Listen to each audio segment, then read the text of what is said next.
The sum of the two-digit number and 40% of the number obtained by reversing its digits is 87.4. If the sum of digits of original number is 11, then find the 60% of the original number. তার এখানে বলেছে যে দুই অঙ্কের একটি সংখ্যা এবং তার সেই সংখ্যাগুলো উল্টে দেওয়ার পরে তার 40%-এর যোগফল হচ্ছে 87.4। যদি সংখ্যার অঙ্ক দুটির যোগফল যদি 11 হয়, এর বলছে মানে আসল সংখ্যাটির 60%-এর মান কত সেটা বের করতে বলেছে। তাহলে দেখো এখানে আমরা ধরি সংখ্যাটি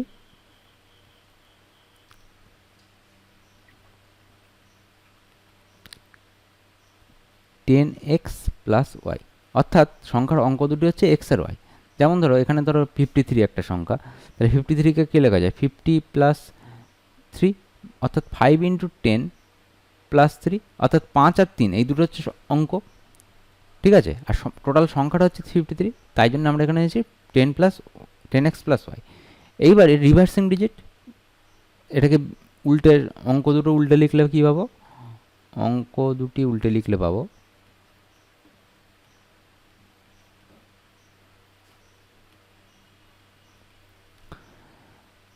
10y + x।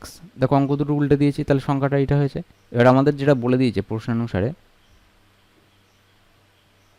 আচ্ছা এখানে এর ক্যালকুলেশন করতে হবে, আচ্ছা প্রশ্নানুসারে লিখলে হবে না।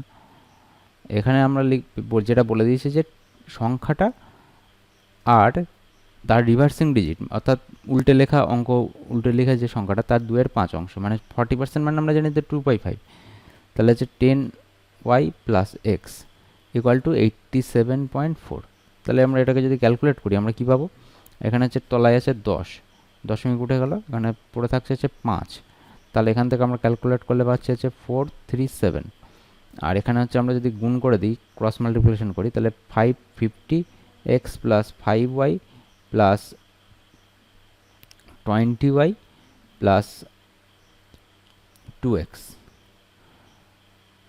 = 437। তাহলে এখান থেকে আমরা কি পাবো?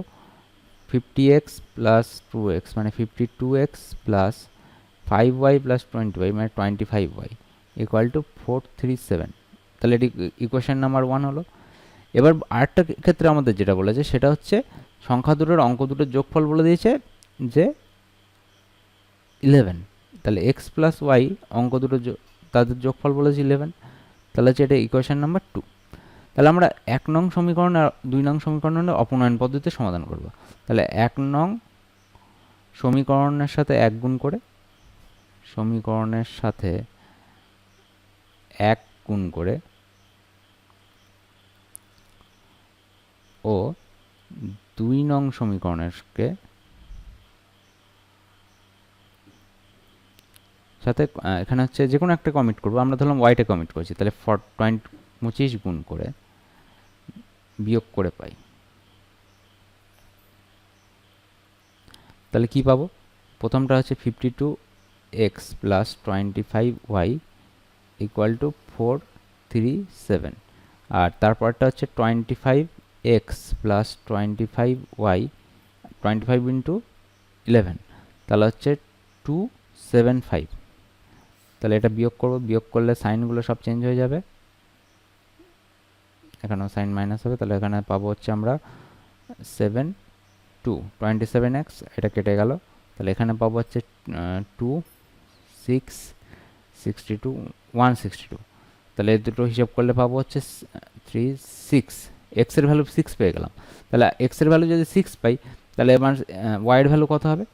এক্স এর মান, তাহলে যে কোনো একটা সমীকরণে ওয়াই এর ভ্যালু বসিয়ে দেবো। তাহলে 2 নং সমীকরণে ওয়াই এর ভ্যালু বসিয়ে দিলাম, ঠিক আছে।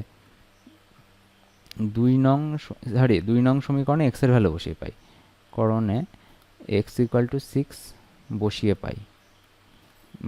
তাহলে কি পাবো? তাহলে ওয়াই এর ভ্যালু পেয়ে যাবো হচ্ছে আমরা এখান থেকে, এখানে হচ্ছে এক্স এর ভ্যালু যেহেতু 6 বসিয়েছি, তাহলে ওয়াই এর ভ্যালু কত হবে? অটোমেটিক্যালি 5 হবে, কারণ x - y কে যদি বুঝতে না পারি এখানে করে দিচ্ছি 11 - x, তাহলে হচ্ছে 11 - 6 = হচ্ছে 5। এটা হচ্ছে 5 পেলাম আমরা এখানে, ঠিক আছে। এক্স এর ভ্যালু 5 পেয়ে গেলাম, ওয়াই এর ভ্যালু 5 পেয়ে গেলাম। তাহলে এখান থেকে আমাদের কী হবে? সংখ্যাটা তৈরি করতে হবে। অতএব নির্ণেয় সংখ্যাটি হবে নির্ণয় সংখ্যাটি, কারণ প্রথমে ধরেছিলাম 10x প্লাস ওয়াই, তাহলে সংখ্যাটা হয়ে যাবে আমাদের 10 ইন্টু 6 প্লাস 5 ইকুয়াল টু 65।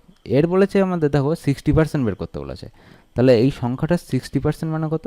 তাহলে 65 ইন্টু 60/100, 60% মানে 0 0 কেটে গেল, 3 দিয়ে কাটলে 3 2 6, সরি 2 দিয়ে কাটলে 3 2 6, 5 5 দিয়ে কাটলে হচ্ছে 13, তাহলে 3 13 কত? 39। তাহলে এই মূল সংখ্যার 60% হচ্ছে 39, অতএব আমাদের রাইট অ্যান্সার হবে হচ্ছে 39।